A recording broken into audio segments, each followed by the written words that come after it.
Voltamos com o programa Saber Viver aqui pela TV Petrópolis. E hoje a gente vai bater um papo com a psicóloga Grazi. Ela vai hoje falar para a gente um pouquinho sobre um tipo de transtorno que veio à tona, o assunto nas redes sociais, por conta do reality show, né, a Fazenda, que o pessoal vem falando, que seria o transtorno borderline. Então, a Grazi vai explicar para a gente um pouquinho o que seria esse transtorno. É claro, gente, por favor, não vá achar que alguém tem esses sintomas parecidos que tem esse transtorno, não, tá? É um transtorno que, claro, somente um profissional, uma análise profissional para identificar. Aliás, como todos os outros, né? Como a Grazi sempre fala aqui, a depressão não é uma tristeza, você pode ficar triste e não ter necessariamente depressão. Então, a mesma coisa em relação a esse transtorno que a gente vai falar aqui hoje. Não significa que alguém tenha esses sintomas que tenha esse transtorno, né? Mas é importante a gente ter informação, porque a mente humana ela é extremamente vasta e muitas das vezes as pessoas passam por situações, por conflitos, por questões mentais que não sabem lidar, e a ajuda de um profissional é fundamental para auxiliar nesse equilíbrio, né? Nessa busca interna do equilíbrio. Então, isso faz toda a diferença. Grazi, primeiramente, já conta para a gente o que seria esse transtorno borderline. Bom dia, Carol, tudo bem? Bom dia. Então, o transtorno de personalidade borderline são aquelas pessoas que vivem no limite, né? O borderline é uma palavra inglesa onde ela significa limítrofe, onde as pessoas vivem nesse limite. Então, o que seria isso? Uma instabilidade emocional, de afeto, de relacionamento interpessoal e também a parte comportamental. Ou seja, essas pessoas elas vivem na fronteira, elas vivem no limite delas. Sempre quando elas se sentem ameaçadas ou com medo do abandono, da rejeição, é como se aquelas pessoas ficassem com uma raiva, um excesso de raiva muito grande, acaba explodindo para poder ter atenção do ser amado, né, seja familiar ou seja no relacionamento amoroso. E logo depois, quando elas têm essa crise de explosão, elas têm uma vergonha, se sentem culpadas e se sentem pessoas muito mais. E ali, depois disso, acaba desencadeando uma série de outros fatores, né? São pessoas altamente impulsivas. Essa impulsividade ela leva à automutilação, para se punir mesmo, né? Eu vou me punir porque eu não sou uma pessoa boa. Eu sou má, olha só o que eu fiz, olha, eu estraguei um relacionamento. São aquelas pessoas que vivem colocando a vida dela em risco, como sexo inseguro, compras compulsivas, uso abusivo de substâncias tóxicas, né, e drogas. E isso é muito sério, né, porque a gente percebe que tem pessoas que, até mesmo a questão da compras compulsiva, transtornos alimentares, quer dizer, é um diagnóstico muito sério, onde as pessoas realmente assim está sendo muito abordado na TV, e a gente tem que tomar muito cuidado com isso, né, porque a pessoa está sendo julgada, sendo chamada de doida, de louca, quando na realidade ela tem uma condição muito, muito difícil, né? Geralmente essas pessoas elas têm uma dificuldade muito grande nos seus relacionamentos, né? Elas têm uma crença de desamor, têm uma crença de que elas não são merecedoras, não são amadas, e até quando elas estão tendo um comportamento ou uma relação saudável, elas tentam sabotar essa relação para aquela crença de desamor prevalecer. Então, é algo muito sério. A gente tem que parar com essa mania de julgar a saúde mental dessa forma, né? Não é louco, não é doido. Todo mundo precisa de ajuda, né? Ter um bom diagnóstico. A gente sabe que essa questão do diagnóstico não é algo fácil, né? Porque, às vezes, a pessoa porque o borderline ele pode vir junto, né, com a comorbidade da ansiedade, da depressão, de transtornos alimentares e da drogadição, né? Então, fica um pouco mais difícil apenas esse diagnóstico. Na verdade, é como se o paciente chegasse para você com alguma coisa mais alarmante, digamos assim. Ele chegou com um estado de depressão muito intenso. E aí você vai tratando, né? Você como profissional, você vai acompanhando até você chegar nesse transtorno. Seria mais ou menos isso? Sim, na realidade, esse tipo de paciente, eles vêm com essa tentativa de suicídio. Eles buscam a terapia porque tentaram o suicídio. Entendeu? Seria um extremo do... E assim, o transtorno de personalidade borderline é 40 vezes maior essas tentativas de suicídio. E os que cometeram mesmo suicídio chega a ser a 10 a 30% dos casos. Quer dizer, é um dado alarmante, porque são aquelas pessoas que...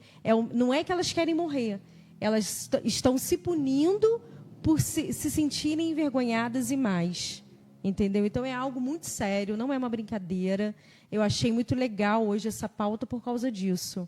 A gente precisa falar, sim, né, sem julgamentos, né, essa condição da saúde mental. Né? E precisa realmente da psicoterapia para poder trabalhar, né, justamente com essas crenças de desamor. Né? A causa ainda não tem uma causa específica. Né, em algumas literaturas dizem que pode ser genético, ou seja, se alguém da sua família tem, você pode desenvolver um quadro de transtorno de personalidade borderline. Também ocorre com algumas dificuldades que podem ocorrer na infância. Então, é necessário o quê? Ressignificar essa história da infância, trabalhar com essas crenças de desamor, de não merecimento, para poder a pessoa, ela tem um vazio muito grande, uma rejeição muito grande. Né? São aquelas pessoas que, às vezes, mandam 100 mil mensagens assim, de madrugada, né, por ser amado. Né? Mandam ali, compulsivo, não, tem que me amar, tem que gostar de mim, vamos resolver. Então, a pessoa vive naquele limite. Às vezes não aconteceu nada. Do bom e do ruim, né, Grazi? Tanto sim, do amor quanto do ódio, né? Às vezes não aconteceu nada muito grave, assim. Geralmente não acontece. A causa, ela não vem, né, da pessoa ter uma crise de explosão. Ela não vem porque houve algo muito grave para ela ter esse ataque. Não.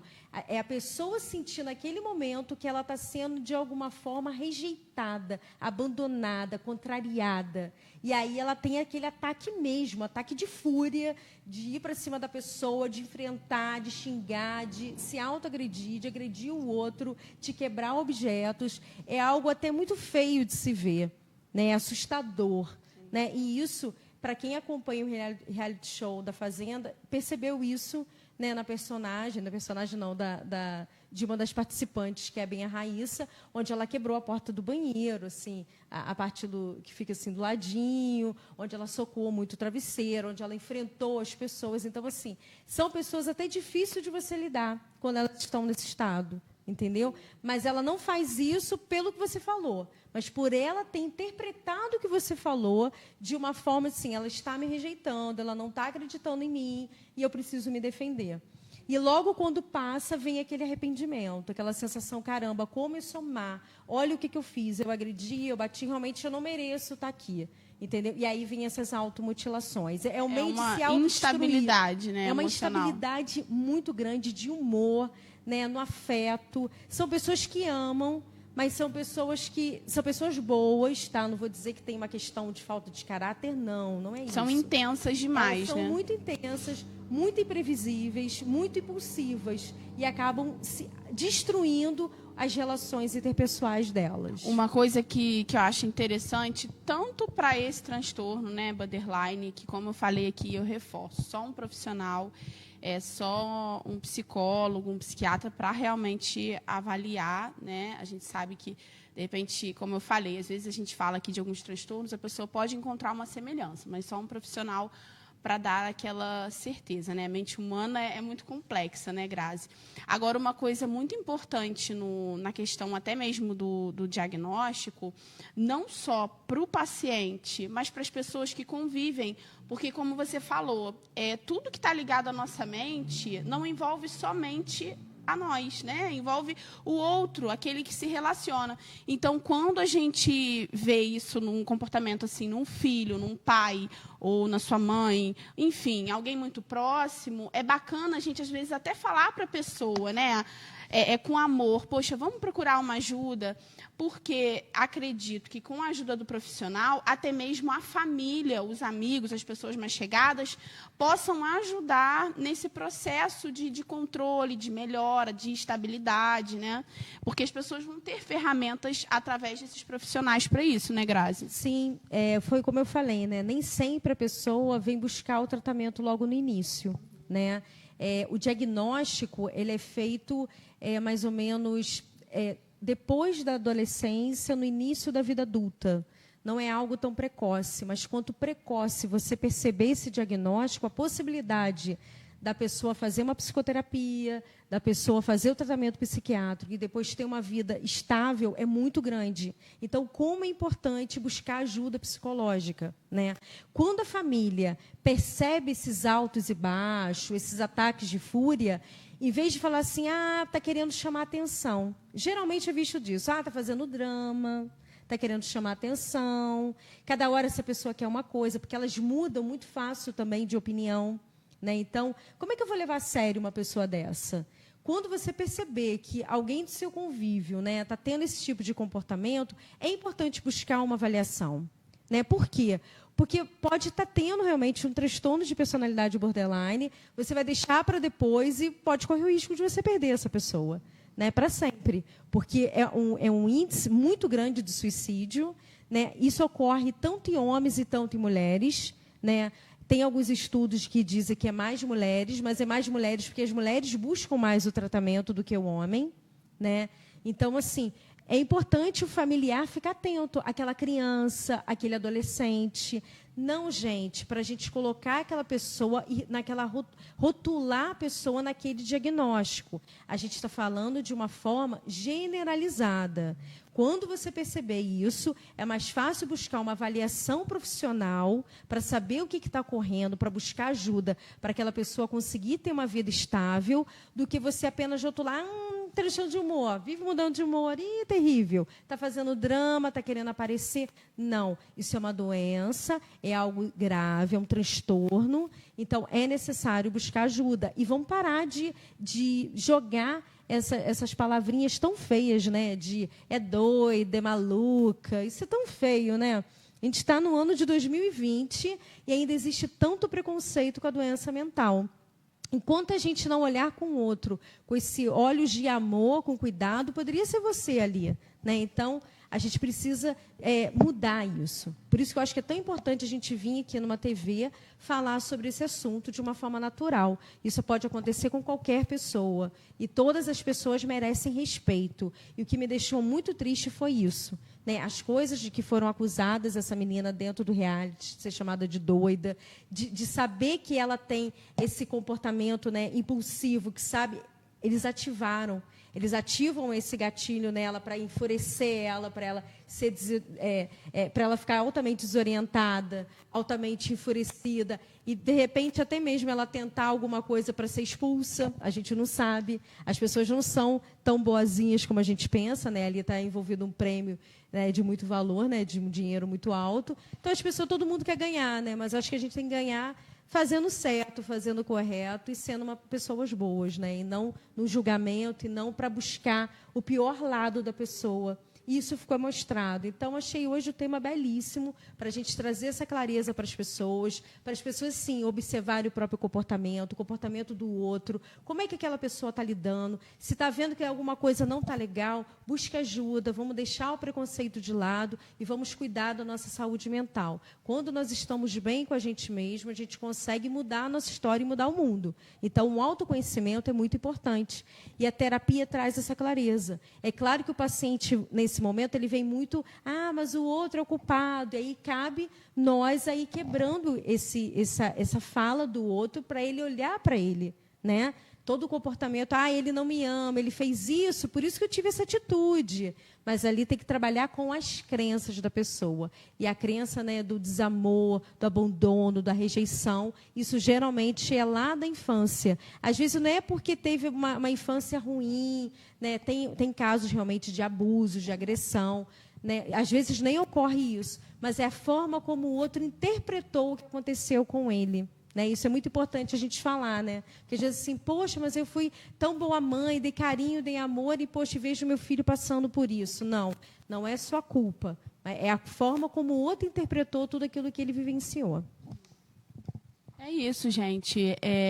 Mais uma vez, a Grazi colocou muito bem, né? A gente falar toda semana de algo que tenha relação com a nossa mente. Acredito que nos dias de hoje, cada vez mais, acredito que será assim, o profissional da psicologia, o profissional da psicanálise, o psiquiatra, esses profissionais que atuam com a nossa mente, eles vão ter uma busca cada vez maior, porque eu acho que os conflitos maiores, cada vez mais, inclusive em pesquisas, são esses mentais, né? Lidar com tudo é difícil para todos, né? Independente do transtorno ou de não ter transtorno, mas de ter as suas dificuldades, que eu acho que todos nós temos as nossas, né? Ninguém tem uma vida perfeita igual lá no Instagram. No Instagram a gente registra o melhor.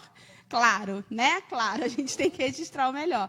Mas a gente tem as nossas dificuldades, os nossos problemas. E hoje aqui, trazendo um transtorno, algo tão importante da gente falar para que tenhamos informações. E como a Grazi muito bem colocou, não julgar o outro, não apontar o outro, né? Tentar ajudar, tentar fazer algo por essa pessoa. Acho que isso é o mais importante. Quando é alguém próximo da gente, que a gente ama, isso faz toda a diferença. Queria te agradecer, Grazi. Pena que o tempo voa. Já tem um minutinho, mas queria te agradecer. E, graças a Deus, a gente tem essa oportunidade aqui toda semana de estar levando um pouquinho de informação para as pessoas em relação à saúde mental, né? Eu que adoro esse espaço seu. Eu que tenho que te... Nossa! Eu que tenho que agradecer, né? Porque isso é muito raro, né, Carol? Você abre o seu programa realmente para trazer qualidade de vida, para trazer informação e o principal, para falar sobre a saúde mental. E isso é muito, muito maravilhoso, porque você está levando isso para dentro da casa das pessoas. Tem pessoas que não têm conhecimento e eu tenho certeza que a cada programa a gente toca um coração de uma pessoa. E se a gente puder mudar a história daquela pessoa, é maravilhoso. E aí sim a nossa missão é cumprida. Então, muito obrigada por mais um programa, por estar aqui, né? Obrigada também a Dani pela confiança, por essas pautas maravilhosas. E eu só tenho a agradecer, tá bom, Carol? Um beijão. Gente, muito obrigada. Que agradece.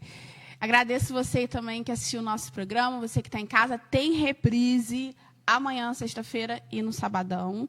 E se Deus quiser, após o feriado, estaremos de volta, tá bom? Mas tem reprise no feriado também, então pode assistir o nosso programa. Beijo grande e um bom dia para você, um dia abençoado. Tchau, tchau.